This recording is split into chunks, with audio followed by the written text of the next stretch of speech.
Hello, hello, hello. Okay.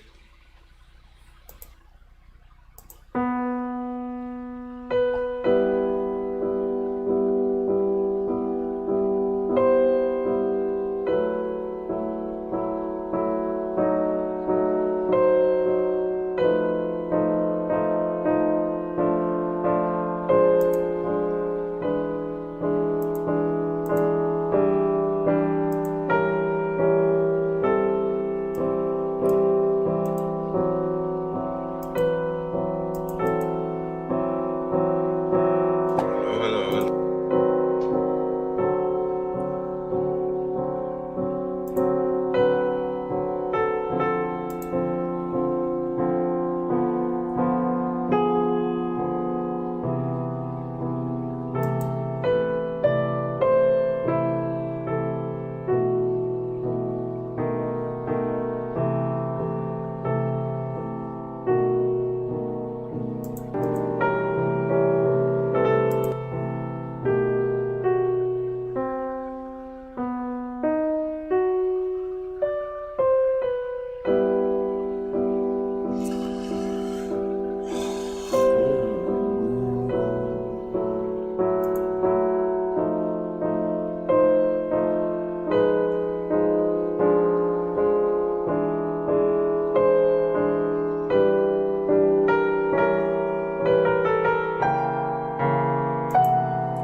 Okay, okay, okay, okay, okay, okay, okay. Hello.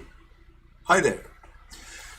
My name is Sidney Winston, and today I'm going to recap a conversation that I had with Evan Phillips, this guy here. You know him as Nephilim Free, and I know him as Evan Phillips. We all know him as, well, a Christian, and not a very smart one. And why do I say that? Well, you're gonna see. So I managed to corner Evan where I know he hangs out in the bathhouse. So that's why my recording equipment is not so great. He's obviously well equipped for where he hangs out, but I wasn't. I wasn't too surprised to find him there because the rumor is that that's where he hung out, and so I went to look for him over there. Now, the result of a conversation is this following a recording. Let's get to it. Sidney, it's been verified through philosophy that human beings have an immaterial. Wait, see, Sidney, Did you just say it's been verified through philosophy? Yeah, so it's verified that through reasoning that human beings have an immaterial component because they produce immaterial things. You see. So if materialism were true, that couldn't be true, but it is, and we know that. I think you're just blabbering on. What do you mean it's been verified through philosophy? Well, things like information linguistics, language, the process of attending and intending algorithms, aboutness, an unconfessed lie, many things that are non-material that always originate from a mind. And they're all non-physical things, but they're real entities, and we all employ them. Our world is necessarily dependent upon them, actually. And so that's verification that materialism is false, you see. You mentioned something like an unconfessed lie. Now, Right. I caught that because I don't understand what it is. Well, if I took the cookie from the jar, and my wife says, you took the cookie from the jar, and she knows that I did, and I did, but when she asked me the night before, I'm going to make these cookies, you won't take one, will you? And I said, no, of course not. Yeah, a little bit. And so I told her I wouldn't take any, and then the next day she discovers that I did. The fact that I lied to her and didn't tell her the truth, that is real. That's a real thing. It really is true that I lied. See? And that's not a physical thing. It's not, made of glass or wood or matter or atoms or anything. It's a non-immaterial truth. It's a real thing, but it's not physical. Oh, well, And that can't exist if words. determinism and materialism were true, you see. So therefore, because these things are always traced to a mind, to an intelligence, it verifies that human beings have an immaterial intelligence in the physical flesh. Oh, you are absolutely talking nonsense. Immaterial truth. There's no such. What is an immaterial truth? I can't even conceive of what the hell that is. Well, I just told you, I explained to you that an unconfessed lie is a non-physical thing. An immaterial truth. Okay. Well, it's either true or not true that I lied about the cookie. See? Well, forget about the cookie. Since I did, that is a true thing. It's a true fact. The cookie has got nothing to do with unconfessed lie. Well, that's what it is. If I told her the night before that I wouldn't get into her cookies when she made them, and the next morning I got in there and got one, and she asked me, "Did you eat a cookie?" I said, "No." The lie that I had told, which was unconfessed, is a real thing. But it can't exist as matter if all that exists is matter and energy and motion. That can't exist. Well, that's all very that's all word salad. But well, I'm sorry if you don't understand. You're trying to not talk about. You started on one topic and then you went to word salad. So I don't get it. Well, I'm sorry if you don't get it. See, those immaterial things, entities, those verified. I said to you that there's no such thing as a spirit. Well, I just gave you profound evidence of spirit. Right you didn't give me any profound. Well, you can say I didn't, but I expect you. Profound evidence. Come on, Evan. Yeah. You're not talking. I haven't drunk the Kool-Aid. I know that there's no such thing as a transcendental realm. And you know that? Really? How could you possibly know that? How do you know that? There's no such thing as a soul. Wait a minute. Ask an atheist. And I know there's such thing. Finish. And I know there's no such. Hold on a minute. And I know there's no such thing as a spirit world. I know there's no such thing as an afterlife. And I know there's no such thing as a supernatural. Well, if that's true, if you say there is no such thing, you know that there is none. That's what your statement was. How can you know that there is not? And what is this you that's doing the knowing? And what is knowing?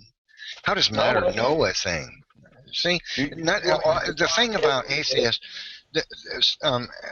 Sidney, here's the thing. What you need to understand, and I know you're going to have a hard time grasping this or accepting. I know someone's going to. This is really a trouble. Here comes the bullshit. But I'm going to explain something. Okay. Every sentence that an atheist speaks, every time they use their mind and they talk, every word that comes out of their mouth refutes all of their worldview. Because when you said you can know, first off, I said I know. That means you're self-identifying yourself, and it's illogical to believe matter is self-identifying. Listen to this bullshit.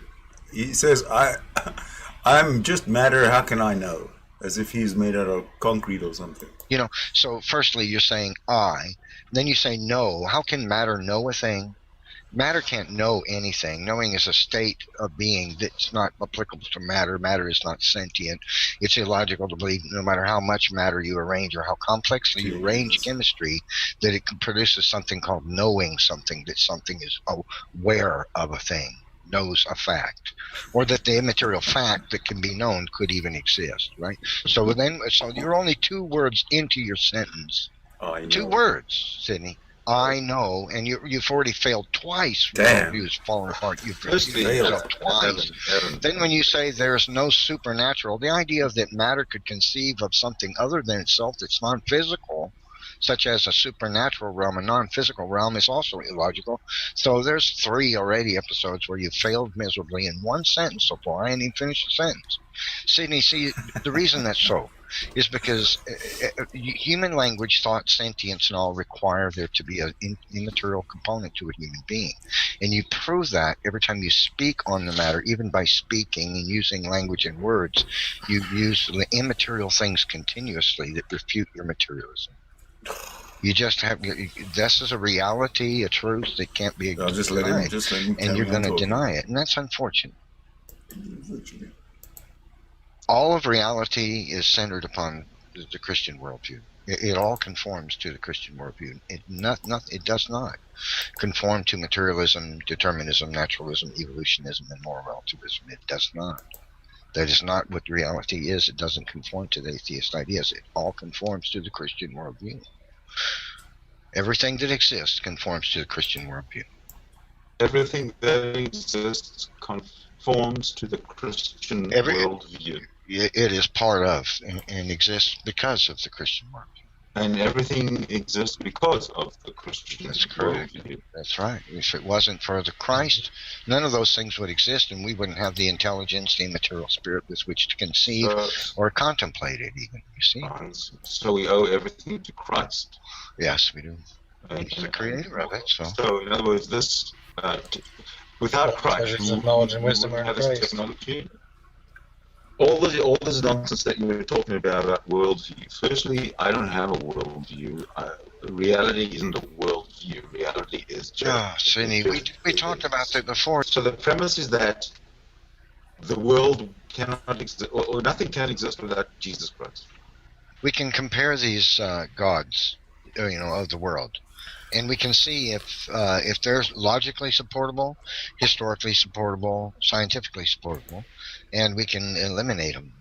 And when we do that, we come to Jesus Christ as the only logical deity that could exist. Well, that's only if you're using faulty logic. Listen to this. Well, I disagree with you, and I could expound on that if I did. No. We don't even have to go there, because arriving at Jesus Christ logically as the only possible source of what existence is actually an insult to everybody's intelligence. The thing is that you and I have discussed this already, and I've explained to you that if we compare all the religions of the world, they fall into three categories. You have non-religious religion. Okay, you got to listen to this. You got non-religious. Okay, this is where he goes. This is where he makes absolutely no sense. Please let me know if you can make any sense of what he's talking about here. That if we compare all the religions of the world, they fall into three categories. You have non-religious religions, such as Buddhism. It's intellectual religions. That's a non-religious religion. It already doesn't make sense. You got theistic and deistic religions, right? And if we compare the logical ones, say man can achieve a state of perfection, and there's no difference between any two things, but there's a new place that we go to, nirvana or something, and that's a distinction. So that's logically, that worldview refutes itself. Buddhism, that sort of religion, is out the window. Okay, now then all the rest of them are deistic and theistic, and in all these, they're works-based. They say that man appeals to God by doing what is right and not doing what is wrong, and makes himself good enough to stand in the presence of a holy creator. That's illogical, because if God exists and he is truly what you said he is, a maximal being, just what you acknowledged, okay, if he truly is that, there isn't anything man could do, no number of things that would make him worthy of standing in the presence of such a God. That will preach. Okay, there is one, however, Jesus Christ. And he says that because you're not worthy of standing in the presence of that holy God, I can make you that way by taking away all the wrong you've ever done and making you look completely and utterly innocent in the eyes of God. Then, and only then, can you stand in his holy presence, you see. That's logical. See, illogical that man can achieve it. Logical that God can make a way for you to be in his presence, you see. And by this alone, wait, Sidney, I'm almost done. By this alone, we can see that all the religions of the world fall, and Jesus Christ is left as the only logical God that could be, because he's the only one who logically acknowledges who he truly is as God, that he is so unattainable, so infinitely superior to us, that it's illogical that we have an authority or right to stand in his presence. Okay, that's the only that logical truth is what we come to as Christianity. And it refutes all other religions of the world, because they all make a logical error in believing that man can do something to make himself worthy of standing in the presence of God. See, so all the religions fall by the wayside, except Christianity, on logic alone. No. All the religions fall by the wayside. Period. That will preach.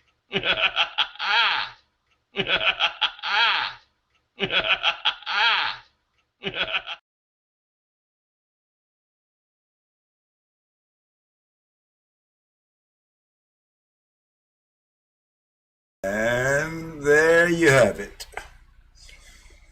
That was Okay, let me have a look at the chat here. I did notice that somebody mentioned something about my audio. Yeah, Henry, um, these the sound at the time of recording, I don't know what I think it was a bad microphone. Sorry about that. I actually was going to repeat everything that I said that didn't come over, but you know, that would have made it too long. So that was pretty much the presentation I had for you today. Essentially, what I've done is proven that Nephilim Free is a bigger bullshitter, a bigger Christian bullshitter than Darth Dawkins. That's my evidence I've presented to you. What do you think? Who actually wins the Christian bullshitter event, the contest? Evan or Gary? Nephilim Free or Darth Dawkins? That's the question. Any comments or questions or anything I need to know about before I sign off? Oh, actually, I do have I have something to ask you. I'm considering opening up like a Google Meet, a Hangout, if anybody wants to join for a discussion, either like after a short video or instead of a short video, whatever. Let me know what you think. Would you come into a discussion? Could you bring a Christian or two? Because what I want to do in my Hangouts is not just listen to people like Evan and Gary and Mr. Bat and Mr. Battyman, Jim Barber. I actually want to create atheists, and believe me, it's not that I don't think that Mr. Batman and Darth Dawkins and Nephilim Free, they are the biggest creator of atheists on this planet right now. Now I want to spread that. We need to create atheists, or certainly make people aware that they are atheists. Those that are crazy and insane, the Christians, the theists, they'll have the aha moment at some point. In fact, I've listened to many or watched many atheists, who were once preachers and pastors and Christians and serious self-denial.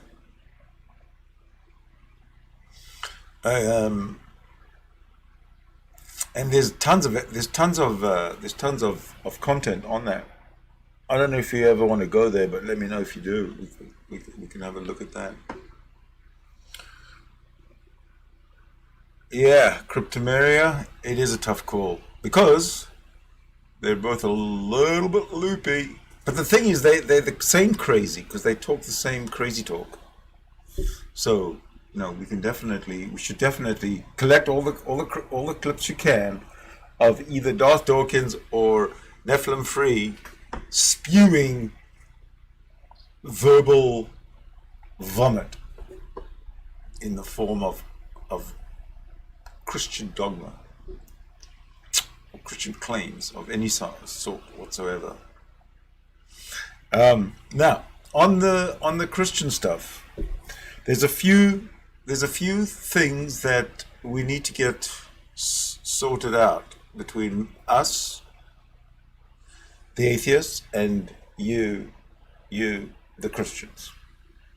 Because in order for you to believe in Christianity, in order for you to drink the Kool-Aid, to have Jesus inside of you, excuse the pun, in order for that to happen, you have to accept some pretty wild, crazy, irrational, undeniably stupid concepts and ideas as truths. The first one is the Immaculate Conception. Think about that. That has to be true in order for Jesus Christ to be your Messiah, your God, whatever. It has to be true. The second thing, so the Immaculate Conception, very difficult to come up with a logical explanation for that. What else we got? Then we've got the entombment and resurrection.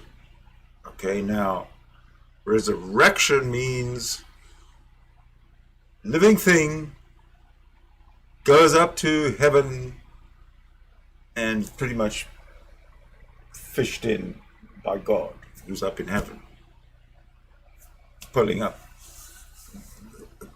Jesus Christ into heaven. So the body, this is what I don't understand. If your spirit goes to heaven and Jesus Christ was resurrected, then where's the body? The body doesn't go anywhere. When a Christian repents and dies, his body still goes into the grave, but his soul, he thinks, she thinks, goes up to somewhere, the sky. But in the form of Jesus Christ, what's the story about the body? So we have a problem there, the resurrection. Then we have the eternal life problem, eternal life. As if you living now with a soul and a physical form, and when this life is over, when this physical life is over, there's an eternal, non-physical life ahead of you. Okay, that's the problem number one. And then they even complicate it more by saying, well, if you live this way, live that way, think this way, think that way, your eternal life will be, up in heaven on Jesus' lap. Or it'll be in hell. It'll be torment, eternal torment and torture and death. So you got that one to overcome. And then the toughest thing that you have to overcome is your triune God. There's all sorts of questions that you don't have answers to.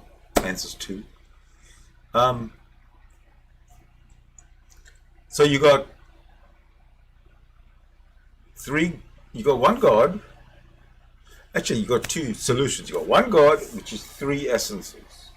One or one essence, I don't know. One essence, three persons, something like that. I think that's the Catholic view. And then you got the Arian view that God is eternal, infinite, eternal, but there was a time when Jesus was not. In other words, Jesus came after God. And we haven't gotten through that yet.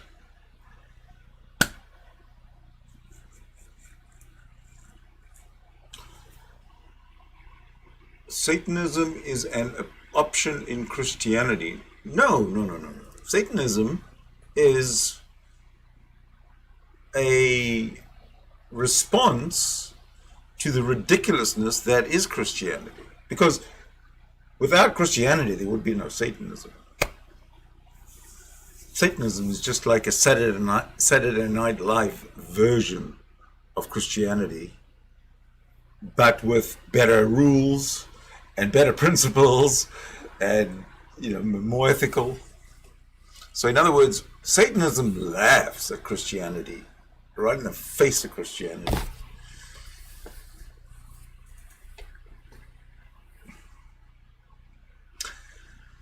Oh, what else you guys saying? I don't think American Jesus and Canadian Jesus are the same guy.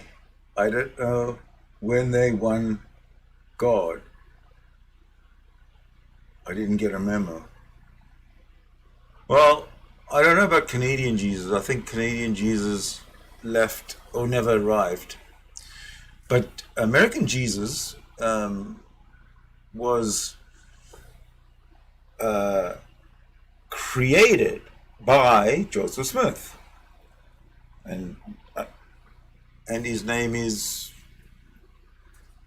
whatever. I don't know what the name of the Mormon Jesus is, but anyway, he is definitely. He's. Oh, hold on a minute. The Mormon Jesus. Just so happens, have the book of Mormon, another testament of Jesus Christ. That's what this is. So there's lots of different Jesus Christ stories, and the beautiful thing about them is that none of them are true. They're all fairy tale. They're all fantasy. They're all amalgamation. They're all the result of oral tradition.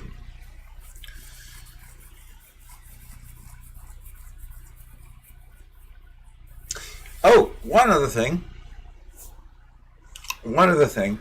I want to put it out there again to Mr. Batman. Mr. Batman has challenged me on to debate about the Bible, and I've accepted. In fact, I've said, let's take Genesis 1:1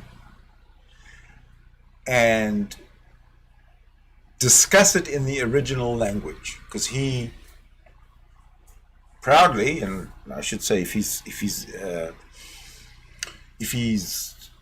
honest about it, and if this is true, he says he studies the Paleo-Hebrew in which he claims that the Old Testament is written, and I have studied that myself to a very, very serious degree. So if Mr. Batman is willing to take the Genesis 1:1 in the Masoretic, in the Hebrew with the Masoretic translation, and we can just ignore the translation but concentrate on the original language and work from there, then we can have a debate. Now, the reason I'm saying that is because Mr. Batman himself has claimed that you can't trust a translation because a translation is just an interpretation, and there's so many different translations that you can't really trust any of them. You got to go to the original, to the source language, and I, Mr. Batman, 100% agree with you.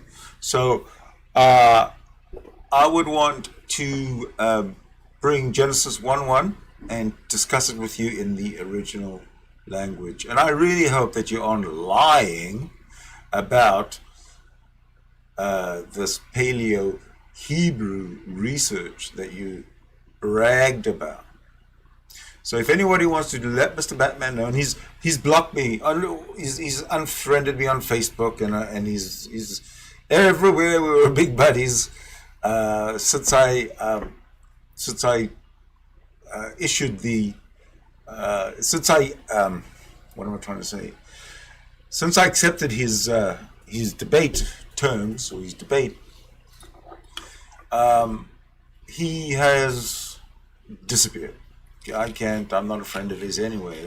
I used to be Facebook, and I think there was Twitter, I think there was Instagram, just me and him were buddies. But he seems to have run away since I accepted his challenge. So please pass it along to him. The Mormon Garden of Eden was in Missouri. Hell, why not?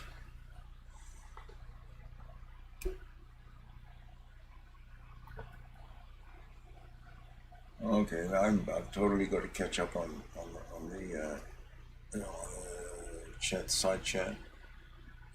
Okay, the main thing I want to know is, would anybody like something like this to evolve into a chat? That is essentially what I'm asking you. Mr. Batman, he's a foaming at the mouth lunatic. Jefferson. Well said. Yeah, he's Mr. Batman is definitely a Looney Tunes. Did you not see the little part that I? Yeah, let me see if I can capture it again for you.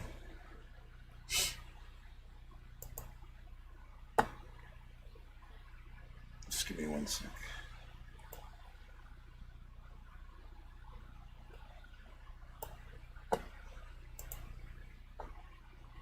Listen to this. Period. That will preach.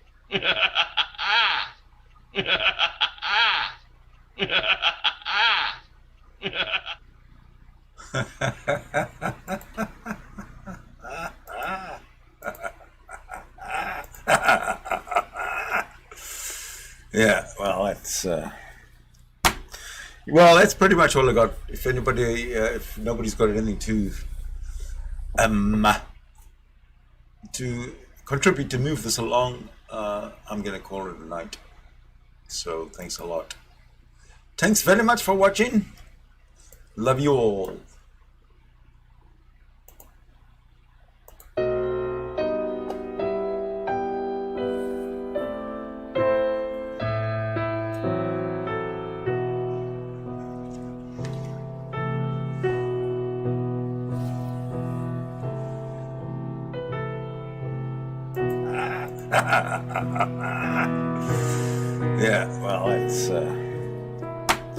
Yeah, that's pretty much all I got. If anybody, if nobody's got anything to contribute to move this along, I'm gonna call it a night. So thanks a lot. Thanks very much for watching. Love you all.